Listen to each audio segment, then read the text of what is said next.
way that we were posting in 2016 could not be any more different than it is today. People aren't wondering how to buy a house in this market. They're wondering why they would even consider it.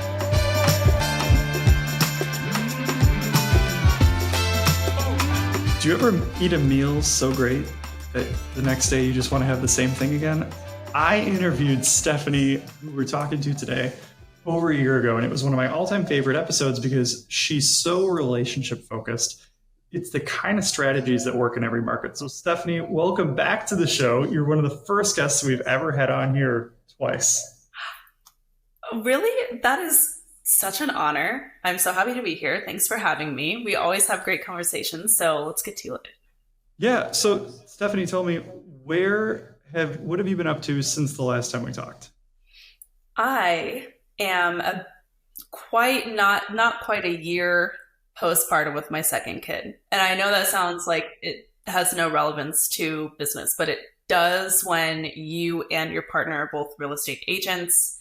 This last year has been really, really crazy for us personally with the market changing, and my husband and I both growing our family to 2 kids now. It's been really, really nuts. And so as far as real estate goes, real estate has been really good. And we've had to learn not only how to navigate this new market that we're in since the market shift, but also how to navigate the challenges of a family of 4 now, which is crazy because it's never really just business, right? It kind of bleeds over into that personal life too sometimes, especially when you're a husband and wife duo. Well, I think that resonates so well for like most people because everyone's a realtor and something else, right? Like you're a realtor and a mom, you're a realtor and a parent. So when you look at the business you have now and the business you want to have in the future, how are you rebuilding and what changes are you making to build the business you want to have? Because right, the market is either going to go up or it's going to go down or stay the same, but your family's going to still be there. So like, what changes are you making to kind of make your life the life you want? I think the easiest way to answer that is to go back to why we got into the business. So we left our corporate 9-to-5s almost 10 years ago to get into real estate. Not for any good reason other than we just were kind of sick of the corporate grind and we knew nothing about the real estate industry, but it just seemed, like an easy way to create freedom and flexibility. And then the joke was on us. It was like the hardest thing we ever did was leaving our 9-to-5 cold turkey to get into real estate full time with having absolutely no experience and no clue what to do. But really what drove us then is the same thing that drives us now was we really just wanted to have control over our lives. We wanted to feel empowered to tap into all of our potential, not just our income earning potential, but our potential to love, to live life, to explore, to be spontaneous. And that's a lot of what drives us today still.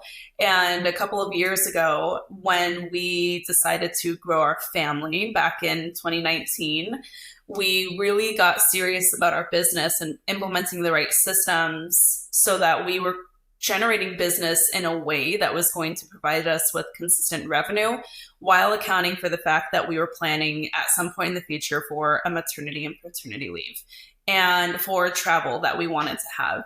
And I think that in order for your business to be able to sustain that and for it to really be quote unquote successful, it can't just work when the market's hot. It has to work when the market is shifting as well. And so I go back to a lot of those big changes that we've made to our business and that we continue to make. And it comes back to focusing on relationships, focusing on serving our community, not just like our geographic community. We sell in the Phoenix Scottsdale area, but focusing on a community of people who we've been able to build in terms of friendships and referral partners and business vendors, focusing on serving them, especially as the market has shifted and the economy has become uncertain and everything else in life feels big and hairy and scary. And in doing that, we've been able to continue to see our business run smoothly. One, it's crazy because it really feels like, like the transactional side of real estate is pretty dead, right? Like if you were an agent focusing on being transactional, it's hard to make it in this market, but you're so relationship focused that you're able to not only enjoy the business, but do more and serve your people better. Yeah, it's true. And it's more fun that way anyways, right? And what we had found was between the years of like 2014, 2015, up until 2018, 2019, when we made our big pivot into this type of business, we found that we were really in a chasing energy where it was like, the boats were burned after every lead closed, and we were starting over from the beginning, right? Like constantly starting over after every closing. And that's exhausting. That leads to burnout. That leads to resentment of the business. That does not afford you freedom and flexibility, which is what most people get into real estate for. They imagine some sense of freedom and flexibility, whether with time or income or somewhere in between. And when you're focusing on relationships, you get to enjoy such a more rich way of doing business, because not only do you get to get paid well, and you do if you do this for long enough, but you also get the return of amazing friendships that really last for a long time, right? And I think that matters. Well, I think another really interesting thing there is that the market that we're in is really it's really interesting to see who's doing well and who's enjoying it. I think like in the previous market, you could have a great personality and get lucky and get business, but now we're in this place where you not only need to have relationships and be good, but you have to have passion for this, right? If you're not into this, if you don't enjoy it, it's going to be really hard. It's going to be a huge grind, and it also gives you more to post about on social media. And I know you guys are huge on social. Have you had to change your approach this year based on the market and based on your goals? We have, and social media has gone through a massive change in the last year or two, the market notwithstanding, and it's constantly changing and evolving. And as soon as you figure out a strategy that you think really works, the next thing you know, you have to pivot again, which is fine. Like that is what keeps things fresh and exciting. We left our 9 to 5s because we were just kind of feeling bored and stagnant. We got into this business for the change and for the growth. And we're excited anytime changes in the way we do things allow us the opportunity to grow and do something new. When we started really leaning into Instagram, for example, that is our biggest lead source outside of our database. We started that in 2016, like going all in. And the way that we were posting in 2016 could not be any more different than it is today. Back Well, I then, think that's like I almost have to cut you off there. It's like yeah, that's the that's okay. first takeaway for people in the audience, right? Like if your social media strategy is the same today as it was 5 years ago, it's time to re-examine. Like that would be like a hard one for me. Like email yourself if that applies to you and make a new strategy tomorrow. So what has changed, Stephanie? Tell us like what you've seen. What used to work really well is posting educational content and proof of success. And so for a while, you could get away a little bit with just posting about open houses or sold photos with your happy clients. And a lot of what I like to say is like, this is so mean, but Google regurgitated, right? So like how to buy a home in 3 steps, very informational surface level content that just kind of provides quote unquote value. And that is not going to do it anymore, because we have to look at it from the consumer's point of view. People aren't wondering how to buy a house in this market. They're wondering why they would even consider it, because they're looking at headlines and clickbaity stuff on social media that reinforces the message of this economy is uncertain, this economy is unstable, the housing market is slow down to practically a crawl. It's a horrible time to buy. Interest rates are super sky high. And so the consumers are seeing that, and they're not thinking critically about what opportunities might be behind those objections, because it's not their job to, first of all. And second of all, the one thing that is going to really provoke them to start exploring that and seeing if those are actually true or real barriers to buying or selling. The only thing that's going to shake a consumer today, like a member of the public, out of that space is a family change that's going to necessitate a move. And those are the easy, low hanging fruit deals, right? The relocation that taps you on the shoulder that says, hey, I've got 30 days to buy a home. The military PCS, right? For our military agents who are really in that niche. The family dynamics that change in terms of divorcees, the kids family growing, family getting smaller as kids leave the nest, right? So any of those big life changes are obvious to look for. But beyond that, if a real estate agent can't figure out how to speak to somebody who isn't in that exact space, then a lot of times they just don't really know what to post. And so again, they either default to just informational posts or they don't post anything and they lose their clients anyways. Real estate has a lot of contracts. I want this podcast to have a social contract as well. Here's what I need from you. If you're listening to the show and you get something valuable out of it, or you hear something that you think, that's awesome, I want you to send me a DM on Instagram, or if you find my email, send it that way. The more feedback that I get helps me to put together better shows and attract better guests. Well, I mean, it's kind of like the joke when I think about real estate agents on social media is I think of people posting like Canva templates about happy Labor Day and happy holiday posts, right? Like, and no one gets business out of that, but people pay firms to like design this stuff for them. But you just hit the nail on the head with the kind of making content towards people who are in a life stage that is leading them to move, right? Like in this market, we need to focus on where the transactions are, right? Because they're coming from different places than they might have been before, right? Before, people were just buying because rates were low and houses were cheap. And now they're buying because they want to buy a house. Like you could almost say that buyers right now are more serious than buyers in any other market that we've ever had before. How are you looking or spotting these opportunities in your database? Like, are you just like posting social content and like hoping and praying that they reach out to you? Or is there a second side to it? So there's top of mind brand awareness, and then there's actual engagement, right? And so one thing that I've always done really well, if I do say so myself, is not just posting just to post and creating more noise, but actually layering that with thoughtful engagements. And so I can get to the content side of what we've changed on the content side without being able to back it up with that relationship nurture aspect. It's never going to be as impactful as it could be, right? So one thing that we're doing and really focusing on right now is finding ways to serve our clients who are not actually needing to buy or sell right this moment.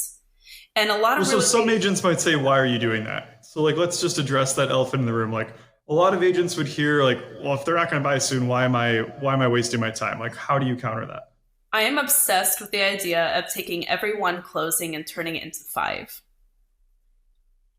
referrals, repeat business. I want 5 deals from every closing in the following 5 years. That's how you create exponential business and an ever-growing database of like clients, right? Of your ideal clients. And so the first thing that we've done is we've really understood our ideal clients and gotten very, very crystal clear on who they are and what their needs are in this cycle of homeownership for them. And in understanding what their biggest needs are, what their biggest challenges are, what their life stresses are, whether it's regarding real estate or not, we're really being thoughtful about how we're reaching them in that space. So like, for example, some of our clients right now are finally coming out after like that pandemic haze, and they're starting to travel again. And a lot of them have had kids just like we have, and they're trying to figure out what their life looks like post-pandemic. They haven't had the benefit, this is super niche, they haven't had the benefit of being able to take their kids out and go on a lot of play dates and have that experience as young families. And I'm right there too. Those are new things that I'm learning as well. And so what can we do to provide value? Well, we can coordinate play dates. We can get that like belly to belly in person stuff going on, right? Like we can make sure that we are meeting in person and having fun and having those really deep, enriching conversations that humans need. Like beyond the transactions, beyond just people, humans need that nurturing face-to-face relationships. And in just providing a space for that, we are deepening a relationship that goes beyond the transaction. And so the next time they hear somebody who needs help with a relocation or who's looking to buy or sell, we're the first person they think to, because we're not just reaching out to them saying, hey, just checking in. We're reaching out to them saying like, hey, how are things going after Fido passed, right? Like after their dog passed or something, like actually having a real conversation that goes beyond just the surface level. And I think that if we have that perspective, the opportunities to continue to serve in your database are endless because people's lives are just as rich and complex as yours. And just recognizing that you can provide value there is helpful in and of itself. Well, and that's so huge. And I think like whether you have a ton of business happening right now or whether you have a limited amount of business, I think you can really use it as an opportunity to look deeper and look for big opportunities on every single transaction, right? Like take a pause and think of like the last 5 transactions you did and think, what was the biggest opportunity I had with this transaction? Is it to maybe they bought an expensive home so you know they have money and maybe you can sell them an investment property now.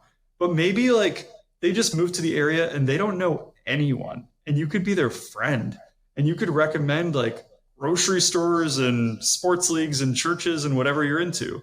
Like you could be a gigantic value to them. And then as they grow their network, that in essence will grow your network because you were there for them. And because like you've positioned yourself as like part of their group. So now as their group grows, you're part of it and you can grow with it. Or like maybe your client is the HR director at a company and they can get you in with the company that they work for. I mean, just in the market we were in before, we were so busy with transactions that we didn't have time to stop and think. And I think a lot of opportunities were missed. But it sounds like you guys have really gone deeper on spotting those opportunities and figuring out really how to capitalize on them. Yeah. And this isn't the first time that we've had to do this. This is exactly what we did back in 2020. Back in 2020, in January, February, we were looking ahead and I was like 6 months pregnant. And I was like, what are we going to do? Like, I'm not going to go showing houses a week after having a baby. That is not going to be me. I'm going to have an actual maternity leave because our business, should be able to sustain that. And then we all know what happened in the spring of 2020. The pandemic hit, everything shut down, and we were all like, what is going to happen at this point?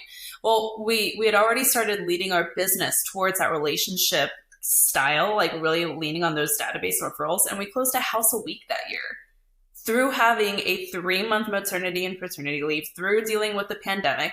It had nothing to do with the height of the market because, like, if you remember, a good 3 months of that, everybody was sitting on their hands trying to figure out what was next. Half of us weren't even essential, depending on what state you were in. And so we had, sorry if that's a sore subject with you guys in Michigan. It's just recognizing like what are we going to do beyond the transaction? And then the second part of that is how are you going to ask for the referral? Right. So it's one thing to like really be nurturing your relationships and loving on your people. Are you asking for the appointment? Are you asking for the referral? Well, I feel like we need to go deeper on this one because I think like especially people our age, right? Like that, I feel like we're in that like elder millennial bucket of salespeople. Like we're not pushy salespeople, but if you don't tell people that you want their business and referrals, it's also less easy to get them, right? Like if they don't know you want it, they don't always refer it. And some people aren't natural referrers. So how are you really keeping that message top of mind without being too salesy or too untrue to yourself? We have to understand how to sell in real estate. That's just a part of it. You can't get away with not having basic sales skills, and it doesn't have to feel icky and it doesn't have to be exploiting your people, but you do have to have an understanding of how to sell. And I think that we need to accept that, first of all. I think that there's a lot of people in the marketing space that are trying to like circumvent that truth. But at the end of the day, this is sales. And in order for us to generate more sales, we have to understand how to have a conversation that identifies a need that matches a solution that we can provide. Now, the difference is whether or not you can actually make that relevant to a buyer or a seller. So, for example, one thing that realtors have done for the last 5 years up until 2022 was posted and shouted on social media, guess what? Interest rates are historically low. Now is the perfect time to buy. Well, what do you say now? Now that interest rates are double what they were 18 months ago, you look like a liar if you're trying to say like, now is a great time to buy, right? Instead, we have to have more of that consultative approach to understanding, again, what the biggest needs are for our ideal clients and being able to speak to that. And when you can really dial in that messaging, it's actually fairly simple to translate that to social media in a way that's going to work. And so if you see what I'm doing on social media, on my stories or on my TikToks, I am selling all the time, but it's in a way that's providing awareness to a challenge, that's agitating the needs that my ideal clients might have, and then providing a solution that gets them to reach out to me. It's never me like pointing at the screen saying, these are the 3 things you need to do to buy or sell. Or if you want to be in a home by the holidays and you need to go right now, like that's not how you create urgency. You create urgency by identifying what's providing stress. Technically in sales, you provide urgency by helping people move away from pain or towards pleasure. So if you can figure out which of those two are stronger and you just speak to that and provide a solution that makes sense to your ideal clients, then you will sell effortlessly every single time. The Neighborhood Realtor Podcast is proudly made possible by the support of our sponsors, Treadstone Funding and Neighborhood Loans, 2 amazing Midwest mortgage companies that now have offices all around the country. If you're a realtor and you'd like to learn more about connecting with one of our lenders, DM me at MattMusket88 and I'll connect you with someone in your market. If you're a lender and you want to join the right mortgage company, DM me and I'll connect you as well. You're making social media more like a story, right? Like when you think about like a movie that you're going to watch, a movie has a beginning, a middle, and an end, and usually there's a climax in the middle. When you focus on like what you could or what you're helping current clients overcome, other people going through that same stuff in their life are attracted to that. And it's kind of like going back to niche content, but on the same concept. There's millions of people out there going through all of these things. And I think you'd be surprised to know how much of your network is going to resonate with the 5 different conflicts that the average buyer or seller faces in a transaction. Yeah, absolutely. And you can speak to that in a way that allows you to go a little bit deeper. And when you go a little bit deeper, again, you're showing that you have a higher comprehension of what is actually occurring. And I think that we have to understand that when you are trying to get somebody to buy or sell a home, this is not a little thing. This is where people have refuge. This is where people lay their head at night. This is where they go to feel safe after having the worst day of their lives. Or this is where they go to celebrate after having the best day or the best news, right? Like just getting somebody to buy or sell, that cannot be boiled down to just numbers. And I think that as millennials, like maybe in our demographic, we're very, very cognizant of that. So for example, for me, I lived through the worst of the Great Recession. I was a teenager when my family was foreclosed on, and we had to leave our home and go rent in a completely different state because that's where the opportunity was. And we were absolutely victimized. Like it changed everything about my life. Everything about my life from that real estate experience changed who I am and who I was. And it was a really huge deal. And so obviously not everybody's most formative experience is going to be a tragic real estate affair, but everybody's most formative experience starts and ends at home. And so we do have to make sure that we're recognizing that and speaking to that more emotional, intuitive side, because if we're just boiling it down to the transaction, you're missing an entire conversation. I mean, what do people have right now? We are in the economic report just came out this week, and poverty rates increased to 12.5%. 40 million more people are impacted by the increasing levels of poverty as of 2022, up from 2021. That is a huge thing. Why would anybody in their right mind be wondering about whether or not they should buy or sell right now when they don't know if they're even going to have their job, or they don't know how they're going to purchase and afford basic commodities, right? And so if you are glossing over that fact and missing that part of the conversation, you're going to sound tone deaf, and it's never going to be resonant, especially on social media where you already have kind of glass barrier. Well, then I think, like it's a good idea for people to examine their social media and to say, like, is there emotion in this? Does this reflect the tone of the broader economy? Like who is this going to fall on, and how are they going to interpret this? I think in the past market that we were in, you could get away with all that stuff. Kind of like you said before, like it's not working anymore, but you could get away with it because everyone knew it was a good time to buy a house, and they would just see that you happened to be a realtor and that you had some cute educational stuff. And so they'd be like, okay, fine. But now you need to hit some sort of note with them. You need to resonate with them. It's your job to convince them that they need to buy a house. and that they can do it. Like if you can convince them on those two things, you're actually helping the market. You're creating inventory, or you're creating a new buyer opportunity to buy someone else's inventory. But I think that's where most people's social media and probably marketing in general misses out on. Like they're not, most marketing is not creating new opportunities. It's giving people like a little hook who already knew that they wanted to be in the market. Yeah. And I think that that has completely changed my approach to social media in general, just the way that I'm presenting myself, right? And so if we use one just random example, I think that a lot of agents always ask the question of like, well, should I be posting personal or professional stuff, or should I keep it separate? I argue you really can't keep it separate anymore, right? You do have to integrate that in a way. That doesn't mean you have to share the private stuff that you want to keep close to your heart, but that does mean that you have to show a little bit more than just like the transactional stuff. Because if you're just posting the sold photos or the fact that you're doing an open house, you're missing how and why somebody went through the steps to actually get to that point. And to your point, your marketing does have to convince somebody that they have a need.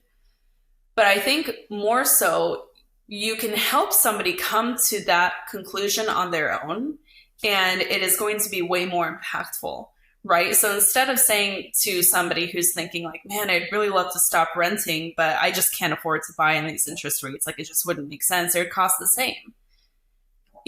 That's a completely different conversation when you can turn it around and say like, it doesn't cost the same, because you're about to stake $25,000 on that over the next 12 months in rent payments. So like you're either paying, you know what I mean? So you can have these different conversations that like revisits these old narratives that are going through people's minds, and provides other opportunities and other solutions that have nothing to do with like strike while the iron is hot. You got to buy now. You got to sell now. Like, no, let's look at your situation. Does it make sense to buy? And like, if it does, and if you can truly say that as a professional, because remember, we're realtors, we're here to protect the public. It's in the code of ethics. That's what we're here to do. And don't forget that important piece. If it is in their best interest, and I think it is in everybody's best interest right now to buy as much property as possible. Like I genuinely believe that. I think that if people are not, they are leaving themselves at risk for a lot of different reasons. Beyond that though, if they can, and if they should, then are we not fulfilling our duty as protecting the public and creating those wealth building opportunities for our community? Of course there is. We know the benefits of real estate. We know the benefits of enriching the community through real estate. We know what that does to people, to neighborhoods. And so we do have to make sure that we're bringing it down to their level and helping them get to that conclusion as well. Because if they're not, and if the voices that are stronger are their parents saying like, well, you shouldn't buy right now because interest rates are so high, and when we purchased a home, it was only $80,000, like all this stuff, like if they're like listening to that other noise and they don't have a voice of reason helping them actually come up with a solution that makes sense to them, then they're going to stay stuck. And they're going to miss out on a ton of equity that they could be building, and they're going to be throwing away their money in the rent, and the prolific rent machine, right? And they're going to continue staying that person who just never was able to take advantage of one of the greatest wealth building opportunities in America. Yeah, and I think a lot of times when you have those voices saying that it's a bad time to buy, or that it's not a wise decision because prices are high, we're comparing it to like a graph where at any point in history it was the worst time to buy because prices were the highest, right? There's occasional years where the year before was a little bit better than right now, but over a 5-year period, now is always the best time. And on the same token, it's figuring out, it's not that now is the best time, but what's the best opportunity right now? Because for someone saving that's renting, maybe it's house hacking, right? Maybe it's buying a house, living in one room, and renting out the other rooms to friends until you can afford the whole payment on your own. But like that'll certainly be cheaper in any market than paying rent and not having anything to show for it, right? It's about not just is now the right time, but how should I do it right now? And I think that's the question that we should be prompting people to like start figuring out on their own. But Stefanie, you have a lot more going on than just real estate. You are the owner of Market Authority, and I know you have an insanely engaged group of people that you work with over there, because I've been a guest on yours and I have loved so many of the students that I've met. So tell us a little bit about Market Authority and what you guys have going on. So I think it also goes back to my experience getting into real estate. I've got a chip on my shoulder from my early years. When I got into this business, I was like, I'm here, I'm ready to go, and where are the houses for me to sell? And it wasn't like that at all. And I couldn't believe that there wasn't a solid blueprint, like a plan to follow. And especially in the years that followed, as we kind of did the DIY approach and figured out a real estate business model that really worked and didn't only work for us, but worked with others that we were teaching at the time. Once I figured out that formula, I was like, this is so simple. It is ridiculous that this isn't taught to real estate agents almost as like a matter of practice. And so that really is what like prompted me to create the Market Authority Academy. And I've learned, I didn't know this about myself until like the last couple of years, but I've learned that I'm kind of a teacher at heart. I love serving. I love educating. That's the kind of thing that I love doing. I love tinkering on different strategies and like being able to watch them work, not only for me, but for others. And so the Market Authority Academy is kind of a hybrid mentorship program where not only are they getting that like coaching and support from me, which coaching and support, I think, is critical to success. It helps to be able to cut through the learning curve by learning from someone who's been there. That in and of itself is tons of value. But in real estate, there's a lot of coaching that lacks strategy. You have like the rah-rah accountability. You have like the you got this, or are you making your calls? If you didn't make your calls, then you need to pay me another $1,000, like whatever these like crazy strategies are in coaching today. I think that the biggest thing that we've been able to do is provide a blueprint, like a rinse and repeat blueprint. And that's by no means me painting with a broad brush. We've created a blueprint that can be tailored to the individual with considerations for their lifestyle and their market. So we have agents who are brand new. We have agents who have been in the business for 20 years. We have agents who are part-time. We have agents who have young kids at home and who are caretakers. We have agents who are full-time and they have all the time in the world to apply these strategies. And at the end of the day, our goal for all of them is the same. It's to create a business that is scalable and sustainable. If you have your best year in 2021 and then you tank in 2022, you don't have a scalable, sustainable business. You just got to take advantage of a hot market. Instead, let's create a business model that's going to give you real options and give you the ability to pivot when the market shifts. And the answer to that is by helping real estate agents create a magnetic brand that allows them to stop chasing leads, but attract leads. And then inputting systems so that they can continue doing that at a really high level. And as their business grows, they're working less, not more. I love that. So if someone wanted to get more information on joining Market Authority, or if someone has a referral to send to to your area in Arizona, how would they get that to you? The best way to find me for any of my coaching, any of my YouTube, any of that stuff is all StefanieLugo.com. And I'm going to spell it because a lot of people like throwing out a PH at me, and I do not with that. So it's STEFANIE, Lugo, LUGO.com. You can also find me on Instagram at Bryce and Stefanie, but that adds a whole bunch of additional consonants and stuff, so that's a little more challenging sometimes. That's awesome. Well, Stefanie, thank you so much for joining me today. It was awesome to hang out with you as usual. Thank you for having me.